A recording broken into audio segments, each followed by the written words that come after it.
नमस्कार दोस्तों, मैं प्रभाकर सर और आप देख रहे हैं प्रभाकर एकेडमी यूट्यूब चैनल। दोस्तों नमस्कार। मैं इस वीडियो में सीटेट 2024 को जो एग्जामिनेशन होने वाला है 7 जुलाई को, उसके बारे में हम लोग इसमें डिस्कस करेंगे। ठीक है दोस्तों, जो सीटेट में 30 नंबर का आता है जो हिंदी, उसके बारे में हम लोग डिस्कस करेंगे। ठीक है, हिंदी के जो पोर्शन है उसके बारे में डिस्कस करेंगे और इसमें ये क्वेश्चन का सीरीज रहेगा। क्या रहेगा? क्वेश्चन। इसमें क्वेश्चन का सॉल्यूशन कराया जाएगा। इसको ध्यान से देखिएगा और उसके साथ साथ जो चीज़ें सीखना होगा, लर्निंग करना होगा, वो लर्निंग करिएगा, जिससे कि आपका नंबर 30 में से 30 आए। ओके दोस्तों, आइए वीडियो को शुरुआत करते हैं। दोस्तों अगर सीटेट के जो लेटेस्ट एग्जाम पैटर्न की नोट चाहिए तो दिए गए नंबर प्रभाकर एकेडमी के दिए गए नंबर पर संपर्क कर सकते हैं, जिससे आपको PDF प्रोवाइड कराया जा सकते हैं। जैसे 9795540078 जो नंबर दिया गया है, इस पर संपर्क कर सकते हैं। Okay sir. ओके दोस्तों, तो आइए वीडियो की शुरुआत करते हैं। निर्देश क्या है, इसको ध्यान से सुन लीजिए। निर्देश क्या है? निम्नलिखित काव्यांश को पढ़ करके पूछे गए प्रश्नों को सही और सबसे उपयुक्त उत्तर वाले विकल्प को चुनिए। क्या? सबसे उपयुक्त उत्तर वाले विकल्प को चुनना है।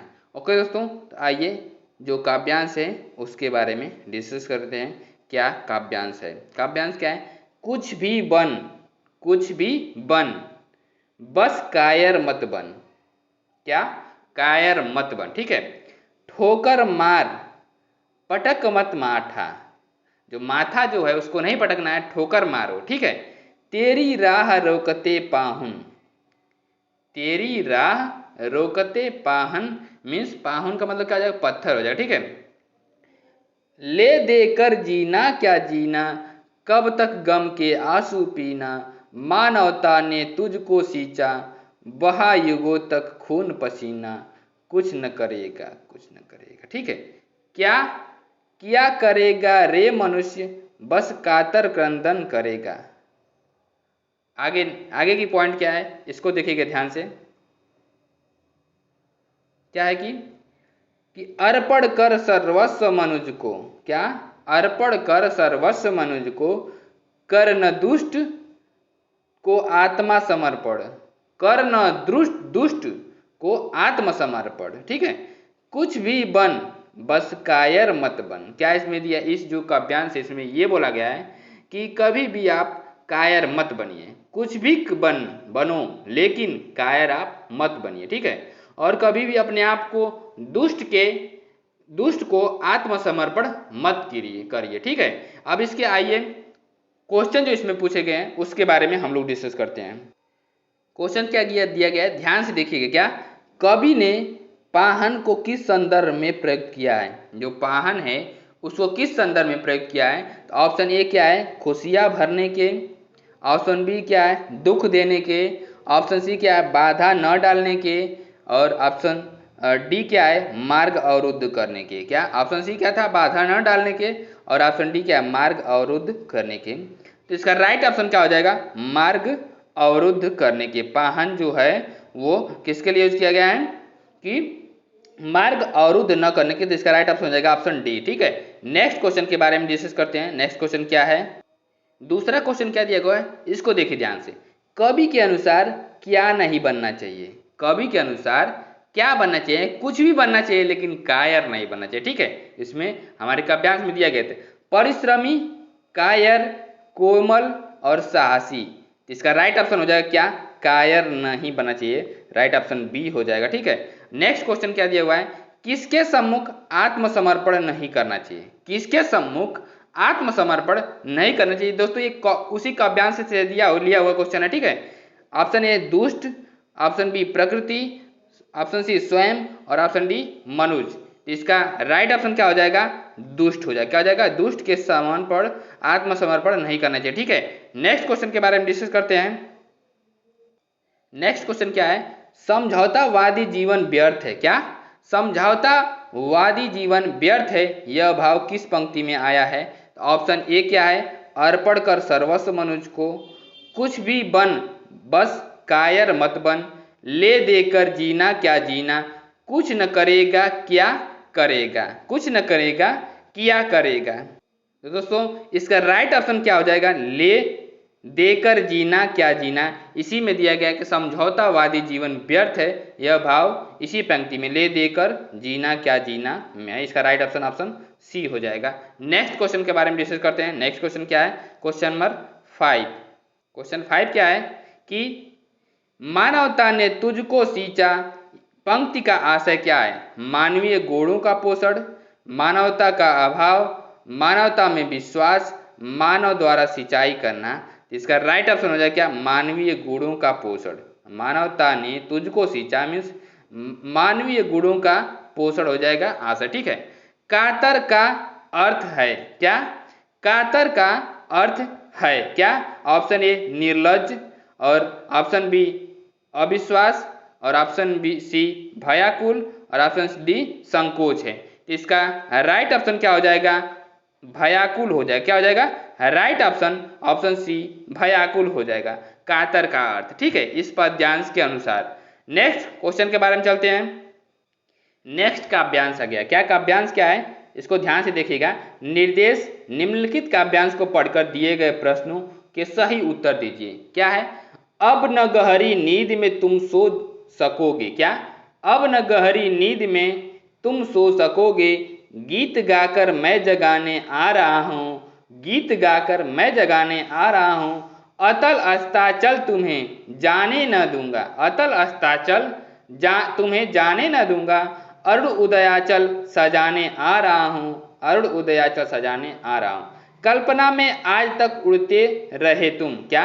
कल्पना में आज तक उड़ते रहे तुम, साधना से सिहर कर मुड़ते रहे तुम, अब तुम्हें आकाश में उड़ने न दूंगा, अब तुम्हें आकाश में उड़ने न दूंगा, आज धरती पर बसाने आ रहा हूँ। क्या?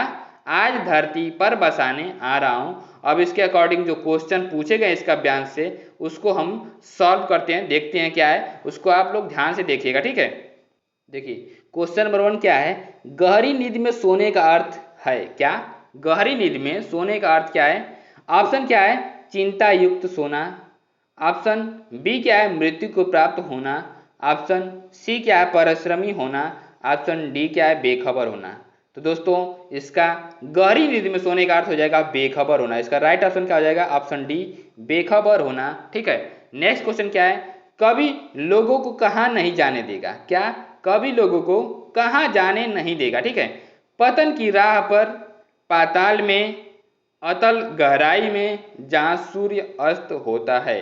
तो इसका राइट ऑप्शन हो जाएगा ऑप्शन ए पतन की राह पर नहीं जाने देगा कभी, ठीक है, इसका काव्यांश की इस पद्यांश के अकॉर्डिंग, ठीक है। इसका राइट ऑप्शन ए हो जाएगा। अब नेक्स्ट क्वेश्चन के बारे में डिस्कस करते हैं।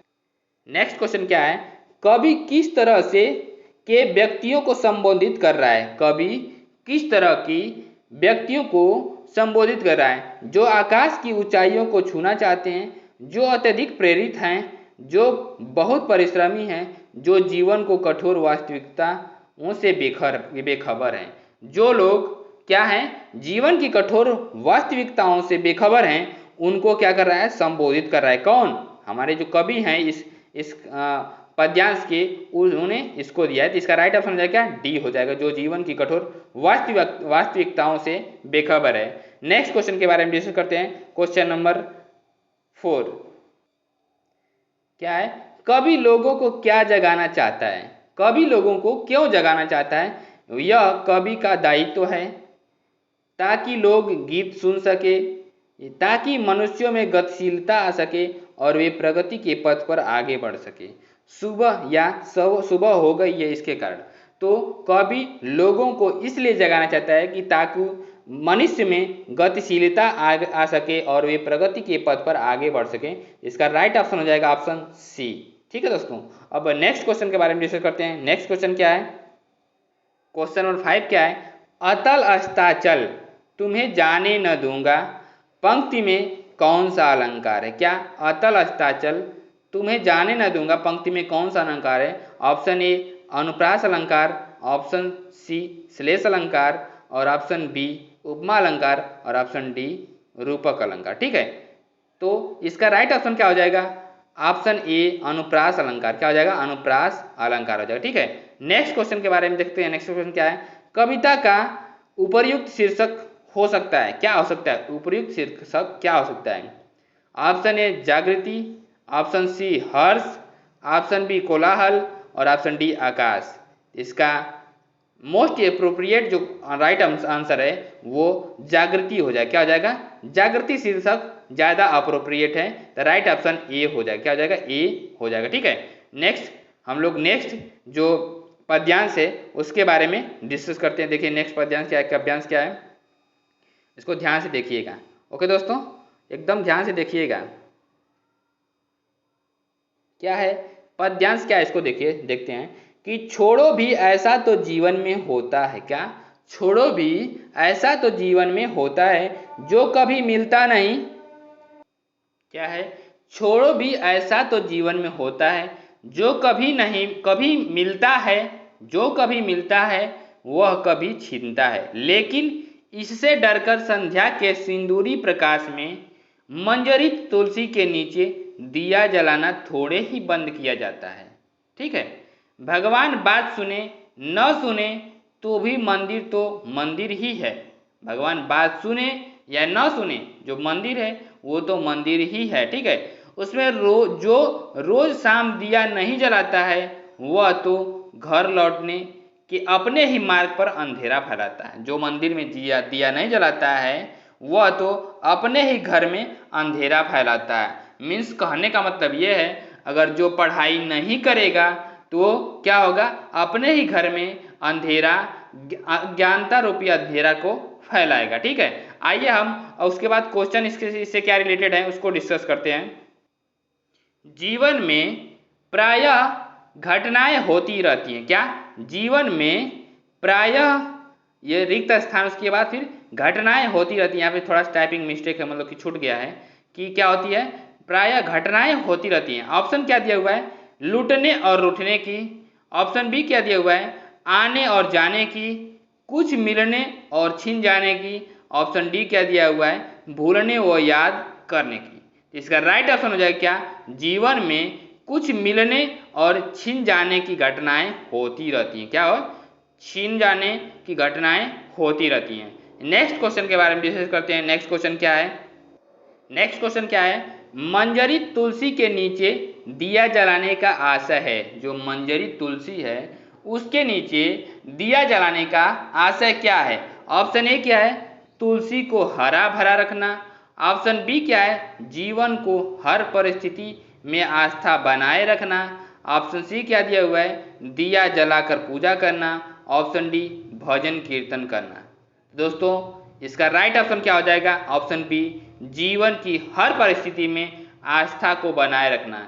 चाहे वो गरीबी हो, चाहे दुख हो, चाहे कोई भी परिस्थिति हो, उसमें भगवान से आस्था को बनाए रखना चाहिए। ठीक है, ये इसका राइट ऑप्शन हो जाएगा। अब हम नेक्स्ट क्वेश्चन के तरफ चलते हैं। नेक्स्ट क्वेश्चन क्या है कि घर लौटने का मार्ग कैसे मार्ग को कहा जाता है? घर लौटने का मार्ग कैसे मार्ग को कहा जाता है? तो ऑप्शन ए क्या दिया हुआ है कि घर जाने वाले रास्ते को। ऑप्शन बी घर जाने वाली गली को। ऑप्शन सी सुख और विश्वासपूर्ण जीवन को। और ऑप्शन डी निराशा और हताशा को। क्या? निराशा और हताशा को। तो इसका राइट ऑप्शन क्या हो जाएगा? सुख और विश्वासपूर्ण जीवन को। क्या हो जाएगा? सुख और विश्वासपूर्ण जीवन। ऑप्शन राइट सी हो जाएगा। क्या हो जाएगा? राइट ऑप्शन सी हो जाएगा। ठीक है दोस्तों, नेक्स्ट क्वेश्चन की तरफ चलते हैं। क्वेश्चन नंबर 4 क्या है? अंधेरे फैलाता है। क्या? अंधेरा फैलाता है का आशय है। ऑप्शन ए निराशा भरा जीवन, कम रोशनी वाली रात। ऑप्शन डी अंधेरे का विस्तार होना। ऑप्शन बी अंधेरा अधिक हो जाना। ठीक है, इसका राइट ऑप्शन हो जाएगा ऑप्शन ए निराशा भरा जीवन। अंधेरा मीन्स अज्ञानता रूपी अंधेरा फैलना, मीन्स निराशा भरा जीवन। राइट ऑप्शन ए हो जाएगा। ठीक है, उसके बाद क्वेश्चन नंबर 5 क्या दिया हुआ है? मंजरित शब्द में मूल शब्द और प्रत्यय होगा। मूल शब्द और प्रत्यय होगा। ऑप्शन ए क्या है? मंजरी धन त। ऑप्शन बी क्या है? मंज धन रित। ऑप्शन सी क्या है? मंजर धन इत। ऑप्शन डी क्या है? मंजरी धन इत। इसका राइट ऑप्शन हो जाएगा क्या? मंजरी धन इत, मीन्स ऑप्शन डी इसका राइट ऑप्शन हो जाएगा। अब हम नेक्स्ट क्वेश्चन की तरफ चलते हैं। नेक्स्ट क्वेश्चन क्या है उसको देखते हैं। ठीक है दोस्तों, नेक्स्ट क्वेश्चन क्या है, संध्या के सिंदूरी प्रकाश में, क्या, संध्या के सिंदूरी प्रकाश में रेखांकित वाक्य में भावाभास है क्या। ऑप्शन ए आशावादी, ऑप्शन बी तुलनात्मक, ऑप्शन सी निराशावादी, ऑप्शन डी अनास्थावादी। तो दोस्तों इसका राइट ऑप्शन हो जाएगा क्या, आशावादी। क्या, आशावादी। राइट ऑप्शन ए हो जाएगा आशावादी। संध्या के सिंदूरी प्रकाश में आशावादी, आशा लिए हुए जा करके दिए जलाता। ठीक है, तो इसमें ऑप्टिमिस्ट हो जाएगा ए, ऑप्शन ए आशावादी राइट ऑप्शन हो जाएगा। अब हम नेक्स्ट पद्यांश की तरफ चलते हैं। नेक्स्ट पद्यांश क्या है उसके बारे में डिस्कस करते हैं कि नेक्स्ट पद्यांश क्या है। ठीक है दोस्तों, क्या है इसको ध्यान से देखिएगा, बहुत ही इंपॉर्टेंट है ये। क्या है पद्यांश, अंधकार की गुहा सरीखी, क्या, अंधकार की गुहा सरीखी, उन आँखों से डरता है मन, उन आँखों से डरता है मन, भरा दूर तक उनमें दारुण, भरा दूर तक उनमें दारुण, दैन्य दुख का नीरव रोदन। क्या, दैन्य दुख का नीरव रोदन। ठीक है, वह स्वाधीन स्वाधीन किसान रहा, वह स्वाधीन किसान रहा, अभिमान भरा आँखों में इसका, छोड़ उसे मझधार आज संसार कगार सदृश बना खिसका। लहराते वे खेत दृगों में हुआ बेदखल अब जिन से। क्या, लहराते खेत दृगों में हुआ बेदखल अब जिन से, हस्ती थी उसके जीवन की हरियाली जिनके तृण तृण में। दोस्तों ये पद्यांश एक किसान के बारे में दिया गया। ठीक है, आँखों ही में घूमा करता, आँखों में ही घूमा करता, उसकी आँखों का तारा, कारकुनों की लाठी से जो गया जवानी ही में मारा, गया जवानी ही में मारा, बिना दवा दर्पण के घरनी, स्वर्ग चली आंखें आती भर, देख रेख के बिना दम दधमई, बिटिया 2 दिन बाद गई मर। क्या, बिटिया 2 दिन बाद गई मर। इस पे अब जो क्वेश्चन रिलेटेड रहेगा उसके बारे में हम लोग डिस्कस करते हैं। क्वेश्चन 1 क्या दिया हुआ है कि कवि का मन जिन आँखों से डरता है वे हैं। क्या, कवि का मन जिन आँखों से डरता है वे हैं। क्या, पहला ऑप्शन क्या है, डरावनी आँखें, ऑप्शन बी अंधकार सी दारुण, ऑप्शन सी अंधकार सी गुफा सी, और ऑप्शन डी अंधकार सी काली। इसका राइट ऑप्शन हो जाएगा अंधकार की गुफा सी, अंधकार की गुफा सी। ठीक है दोस्तों, नेक्स्ट क्वेश्चन क्या है, जिन आँखों का वर्णन कवि ने किया है वे उस किसकी आँखें हैं। जिन आँखों का वर्णन कवि ने किया है वे किसकी आँखें हैं। तो ऑप्शन ए किसान की आँखें, ऑप्शन बी नीरव रोदन की आँखें, ऑप्शन सी अंधकार की आँखें, ऑप्शन डी स्वाधीन भारत की आँखें। इसका राइट ऑप्शन हो जाएगा क्या, ऑप्शन ए किसान की आंखें हो जाएगा। ठीक है, किसान के बारे में मैंने बताया ना कि ये किसान के बारे में पद्यांश दिया गया है, तो किसान के बारे में। ठीक है, नेक्स्ट क्वेश्चन के बारे में चलते हैं। क्या है ऑप्शन, क्वेश्चन नंबर 3 क्या है, किसान की आंखों में अब क्या लहराता है। क्या, किसान की आंखों में अब भी क्या लहराता है। तो ऑप्शन ए दैन्य दुख का दारुण रोदन, ऑप्शन बी अपने खेत जिनसे वो बेदखल किया गया है, ऑप्शन सी स्वाधीनता का अभिमान, और ऑप्शन डी वह संसार जो कगार सदृश खिसक गया है। तो इसका राइट ऑप्शन हो जाएगा अपने खेत जिनसे वे बेदखल किया गया है, ये वाला इसका राइट ऑप्शन हो जाएगा। ठीक है, नेक्स्ट क्वेश्चन की तरफ चलते हैं। इस क्वेश्चन 4 क्या दिया हुआ है, इस पद्यांश के लिए उपयुक्त शीर्षक लिखिए। ऑप्शन ए किसान की पीड़ा, ऑप्शन बी दारुण दुख, ऑप्शन सी जीवन का अंधकार, और ऑप्शन डी वे आँखें।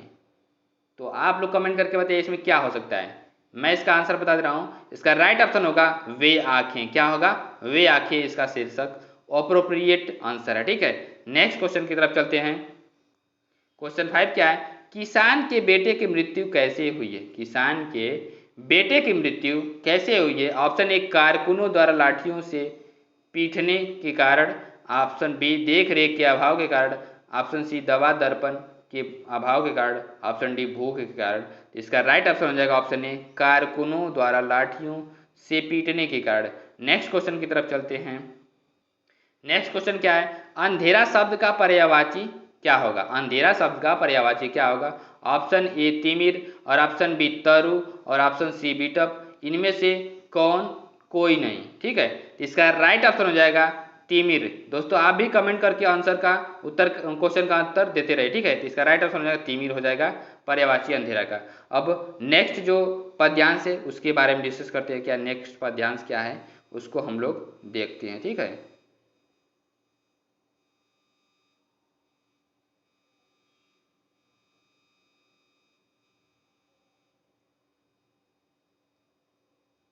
क्या है पद्यांश? ले चल नाविक मझधार मुझे, क्या? ले चल नाविक मझधार मुझे, दे दे बस अब पतवार मुझे, दे दे बस अब पतवार मुझे, इन लहरों के टकराने पर आता रह रह कर प्यार मुझे, आता रह रह कर प्यार मुझे, मत रोक मुझे भयभीत न कर, मत रोक मुझे भयभीत न कर, मैं सदा केटिली राह चला, मैं मेरे पथ के पतझारों में ही नवनूतन मधुमास पला, नवनूतन मधुमास पला, मैं हूँ आबाद अविराम अथक, मैं हूँ आबाद अविराम अथक, बंधन मुझको स्वीकार नहीं, बंधन मुझको स्वीकार नहीं, मैं नहीं अरे ऐसा राही जो, मैं नहीं अरे ऐसा राही जो, बेबस सा मन मार चला, बेबस सा मन मार चला, दोनों ही ओर निमंत्रण है, दोनों ही ओर निमंत्रण है, इस पार मुझे उस पार मुझे, रंगीन विजय सी लगती है, संघों में हर हर हार मुझे, संघों में हर हर हार मुझे। ओके दोस्तों, तो इसके जो क्वेश्चन है उसके बारे में डिस्कस करते हैं। क्वेश्चन क्या है, राही नाविक से क्या आग्रह कर रहा है? राही नाविक से क्या आग्रह कर रहा है? तो लहरों से बचाने के लिए चले या मझधार में ले जाकर पतवार थमा दे, बेबस सा मन मारकर चलने दे, या मन का राजा बना रहने दे। तो इसका राइट ऑप्शन हो जाएगा मझधार में ले जाकर के पतवार थमा दें, मीन्स राइट ऑप्शन बी हो जाएगा। नेक्स्ट क्वेश्चन की तरफ चलते हैं। Question number 2। क्वेश्चन नंबर 2 क्या है, रंगीन विजय सी लगती है, संघर्षों में हर हार मुझे का आशा है। ऑप्शन ए कवि को लड़ने में मजा आता है, ऑप्शन बी वह विजय को रंगहीन मानता है, ऑप्शन सी वह हार से घबराता है, ऑप्शन डी वह हार से घबराता नहीं है। क्या? इसका राइट ऑप्शन हो जाएगा वह हार से घबराता नहीं है, ऑप्शन डी हो जाएगा वह हार से घबराता नहीं है। नेक्स्ट क्वेश्चन की तरफ चलते हैं। नेक्स्ट क्वेश्चन क्या है उसको देखते हैं। क्वेश्चन नंबर 3 क्या है कि विप्लवों का सागर भी कवि को पराजित क्यों नहीं कर सकता? क्या? विप्लवों का सागर भी कवि को पराजित क्यों नहीं कर सकता? वह सदैव संघर्ष करता है, कभी हार नहीं मानता, उसे बंधन स्वीकार है, उसे लहरों के टकराने पर क्रोध आता है, वह मनमानी करना चाहता है। दोस्तों इसका राइट ऑप्शन हो जाएगा क्या? ऑप्शन ए वह सदैव संघर्ष करता है, कभी हार नहीं मानता है। इसका राइट ऑप्शन हो जाएगा। नेक्स्ट क्वेश्चन की तरफ चलते हैं। दोस्तों नेक्स्ट क्वेश्चन क्या है, सागर का पर्याय है। क्या? सागर का पर्यायवाची क्या है? मधुमास ऑप्शन ए, ऑप्शन बी पतवार, ऑप्शन डी विप्लव और ऑप्शन सी विप्लव और ऑप्शन डी पारावार। ठीक है दोस्तों, मैं बता दूं इसका राइट ऑप्शन क्या हो जाएगा? ऑप्शन डी पारावार हो जाएगा। ठीक है, सागर का पर्यायवाची। नेक्स्ट क्वेश्चन क्या है, पतवार किसे कहते हैं? पतवार किसे कहते हैं? पतवार वो होता है जिससे नाव चलाई जाती है। तो ऑप्शन ए तलवार, ऑप्शन बी जो पत्तों से बना हो, ऑप्शन सी जिसे नाव चलाई जाती है, ऑप्शन डी लाठी। तो इसका राइट ऑप्शन हो जाएगा ऑप्शन सी जिसे नाव चलाई जाती है। नेक्स्ट क्वेश्चन की तरफ चलते हैं हम लोग। नेक्स्ट क्वेश्चन क्या है, अविराम का विलोम शब्द होगा। क्या? अविराम का विलोम शब्द होगा। ऑप्शन ए लगातार, ऑप्शन बी अविरत, ऑप्शन सी विराम, ऑप्शन डी अनवरत। तो इसका राइट ऑप्शन हो जाएगा विराम, ऑप्शन सी राइट ऑप्शन विराम हो जाएगा। ठीक है दोस्तों, अब नेक्स्ट क्वेश्चन की तरफ चलते हैं। नेक्स्ट क्वेश्चन क्या है उसको देखते हैं। देखिए नेक्स्ट क्वेश्चन क्या है, क्वेश्चन और आंसर रहेगा जो डायरेक्टली क्वेश्चन एग्जामिनेशन में पूछे गए हैं वो सारे क्वेश्चन रहेंगे। अपनी सुधा अपनी कक्षा में पाठ्य सामग्री में आई है। क्या? सुधा अपनी कक्षा में पाठ्य सामग्री में आई है। आई व्याकरण और शब्द संपदा की व्याख्या करने के लिए विद्यार्थी के घर की भाषा या मुख्य भाषा का प्रयोग करती। किसका? विद्यार्थी के घर की भाषा या मुख्य भाषा का प्रयोग करती। बाद में वह उन्हें उनका अनुवाद करने में मदद करती है। सुधा अपने विद्यार्थियों को अंग्रेजी सीखने में किस विधि का अनुसरण कर रही है? तो ऑप्शन ए संरचनात्मक विधि, ऑप्शन बी संप्रेषणात्मक विधि, ऑप्शन सी व्याकरण अनुवाद विधि, ऑप्शन डी प्रत्यक्ष विधि। दोस्तों मैं बता दूं कि इस क्वेश्चन में व्याकरण के बारे में डिस्कस किया गया है। मीन्स किसी चीज़ को नियम के साथ सीखना, भाषा को नियम के साथ सीखना व्याकरण अनुवाद विधि कहलाता है। क्या कहलाता है? व्याकरण अनुवाद विधि। इसका राइट ऑप्शन हो जाएगा क्या? ऑप्शन सी व्याकरण अनुवाद विधि हो जाएगा। ठीक है, नेक्स्ट क्वेश्चन की तरफ चलते हैं। नेक्स्ट क्वेश्चन क्या है? क्यूमिन्स के अनुसार, क्या क्यूमिन्स के अनुसार सामाजिक भाषा को और किस भाषा के नाम से जाना जाता है? क्या सामाजिक भाषा को और किस भाषा के नाम से जाना जाता है? तो ऑप्शन ए खेल के मैदान की भाषा, ऑप्शन बी कक्षा कक्ष की भाषा, ऑप्शन सी भाषा प्रयोगशाला और ऑप्शन डी समाचार वाचन की कक्ष की भाषा। तो दोस्तों मैं बता दूं समाज में, समाज का मतलब जहाँ पे लोग एक दूसरे के घर के लोग आकर के इकट्ठा होते हैं तो समाज हो जाएगा। ठीक है, फैमिली मतलब घर के लोग रहेंगे और कम्युनिटी में जो लोग रह रहे हैं वो चीज़ें। तो वहाँ पे जो खेल का मैदान रहेगा तो उसमें सारे गांव के लोग रहेंगे। तो खेल के मैदान में ही सामाजिक भाषा को प्रयोग किया जाता है। ठीक है, जाना जाता है। तो खेल के भाषा के मैदान की भाषा को ही सामाजिक भाषा, जिसका राइट ऑप्शन ए हो जाएगा। ठीक है दोस्तों, नेक्स्ट क्वेश्चन की तरफ चलते हैं।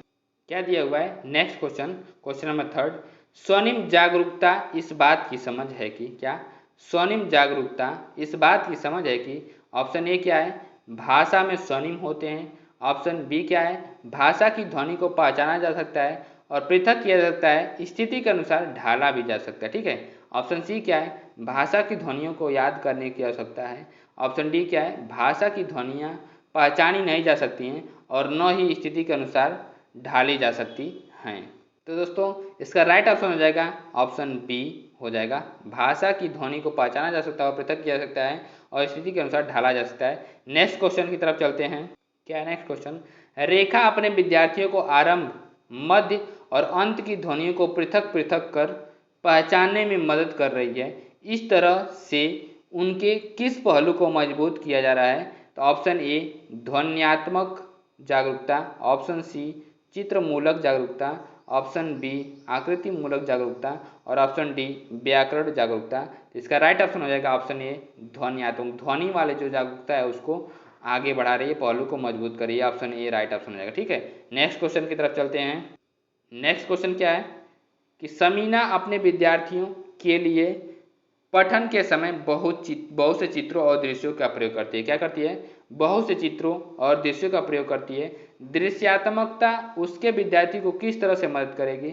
ऑप्शन ए जिस विचार बिंदु के बारे में वे सोच रहे हैं उसे समझने में, पाठ्य सामग्री को बेहतर तरीके से समझने के लिए उसका चित्र बनाने में, ऑप्शन सी है पाठ्य सामग्री से जुड़ी फिल्म को बेहतर तरह से समझने में, ऑप्शन डी क्या है? अपने पठन संबंधी गृह कार्य को अच्छी तरह से योजना बनाने में। ठीक है, तो इसका राइट ऑप्शन क्या हो जाएगा? ऑप्शन बी पाठ्य सामग्री को बेहतर तरीके से समझने के लिए उसका चित्र बनाने में। ठीक है, नेक्स्ट क्वेश्चन की तरफ चलते हैं। क्वेश्चन नंबर 6 क्या दिया हुआ है? निर्देशित पठन विद्यार्थियों को उन पठन युक्तियों के विकास के माध्यम से पठन प्रक्रिया पर बेहतर अधिकार प्राप्त करने में मदद करता है जो, ऑप्शन ए क्या है? डिकोड करने और व्यर्थ निर्माण मदद करती है, अर्थ निर्माण में मदद करती है, ऑप्शन बी डिकोड करने और कूटबद्ध करने में मदद करती है, ऑप्शन सी डिकोड करने और साकार कल्पना करने में मदद करती है, ऑप्शन डी डिकोड करने और पठन करने में मदद करती है। इसका राइट ऑप्शन हो जाएगा ऑप्शन नंबर ए डिकोड करने और अर्थ निर्माण में मदद करती है। नेक्स्ट क्वेश्चन की तरफ चलते हैं। क्वेश्चन नंबर 6, क्वेश्चन नंबर 7 क्या है कि व्याख्यात्मक अथवा सूचनात्मक किसे कहेंगे? व्याख्यात्मक या सूचनात्मक किसे कहेंगे? तो ऑप्शन ए विवरण, ऑप्शन बी वृत्तांत, ऑप्शन सी प्रतिपादन, ऑप्शन डी वर्णन। इसका राइट ऑप्शन हो जाएगा विवरण, ए ऑप्शन ए विवरण हो जाएगा। नेक्स्ट क्वेश्चन की तरफ चलते हैं। क्वेश्चन नंबर 8, क्वेश्चन नंबर 8 क्या है? निम्नलिखित में से कौन सा समाज भाषा विज्ञान का हिस्सा नहीं है? निम्नलिखित में से कौन सा समाज भाषा का विज्ञान का हिस्सा नहीं है? तो ऑप्शन ए सत्तात्मक कारकों, सामाजिक, आर्थिक तथा अथवा राजनीतिक तथा भाषा परिणाम, उनके प्रभावों का अध्ययन। ठीक है, बोलने से संबंधित कुछ विशेषताओं के प्रति लोगों का व्यवहार का अध्ययन, बोलचाल की भाषा में ध्वनियों का अध्ययन। ऑप्शन डी है समाज में बोली के बारे में सामान्य दृष्टिकोण। इसका दोस्तों राइट ऑप्शन हो जाएगा क्या, बोलचाल की भाषा में ध्वनियों का अध्ययन। क्या, बोलचाल की भाषा में ध्वनियों का अध्ययन, राइट ऑप्शन सी हो जाएगा। नेक्स्ट क्वेश्चन की तरफ चलते हैं। क्वेश्चन क्या दिया हुआ है 9, राष्ट्रीय पाठ्यचर्चा की रूपरेखा। राष्ट्रीय पाठ्यचर्चा की रूपरेखा 2005 प्राथमिक स्तर पर किस भाषा को अनुदेशन माध्यम बनाने की सिफारिश करता है? तो ऑप्शन ए मातृभाषा, ऑप्शन बी क्षेत्रीय भाषा, ऑप्शन सी 8वीं सूची में सम्मिलित कोई भी भाषा, और ऑप्शन डी अंग्रेजी। तो इसका दोस्तों राइट ऑप्शन हो जाएगा ऑप्शन ए मातृभाषा, मीन्स मदर टंग हो जाएगा। ठीक है, 2005 जो शिक्षा पाठ्य NCF 2005 है जो मदर टंग को देता है, प्रायोरिटी देता है। ठीक है, नेक्स्ट क्वेश्चन की तरफ चलते हैं। क्वेश्चन नंबर 10 क्या है, शिक्षार्थी केंद्रित कक्षा कौन सी है? क्या, शिक्षार्थी केंद्रित चाइल्ड सेंटर्ड कक्षा क्लास कौन सी है जिस कक्षा में अध्यापक निर्णय लेते हैं और आत्मनिर्भर होते हैं? तो ये तो हो ही नहीं सकता, क्योंकि जिसमें टीचर निर्णय लेगा तो वो चाइल्ड सेंटर्ड होगी ही नहीं। जिसमें अधिगम और का समग्र उत्तरदायित्व अध्यापक पर होता है, अध्यापक पे रहेगा तो वो शिक्षार्थी नहीं हो जाएगा, शिक्षक केंद्रित हो जाएगा। जिसमें विद्यार्थियों की बहुत कम संख्या पर ध्यान दिया जाता है, जब बहुत कम संख्या पर ध्यान दिया जाएगा तो ये भी नहीं हो जाएगा। ठीक है, और अधिकांश विद्यार्थियों को अनदेखी की जाती है। ठीक है, उसके बाद नेक्स्ट ऑप्शन क्या है, जिसमें विद्यार्थियों के पूर्व ज्ञान और अनुभव को शामिल किया जाता है। तो मतलब कि इसमें बच्चों को क्या है एक्टिव रूप से शामिल किया जा रहा है। तो इसका राइट ऑप्शन हो जाएगा ऑप्शन डी, जिसमें शिक्षार्थियों के पूर्व ज्ञान और अनुभव को शामिल किया जाता है। तो इसका राइट ऑप्शन हो जाएगा, मीन्स ये शिक्षार्थी केंद्रित शिक्षा हो जाएगी, लर्निंग हो जाएगी। ठीक है, टीचिंग लर्निंग प्रोसेस। तो दोस्तों वीडियो को हम यहीं पे एंड करते हैं। वीडियो को पूरा देखिएगा, उसके साथ साथ वीडियो को लाइक शेयर और चैनल को सब्सक्राइब भी करिएगा दोस्तों। नमस्कार दोस्तों।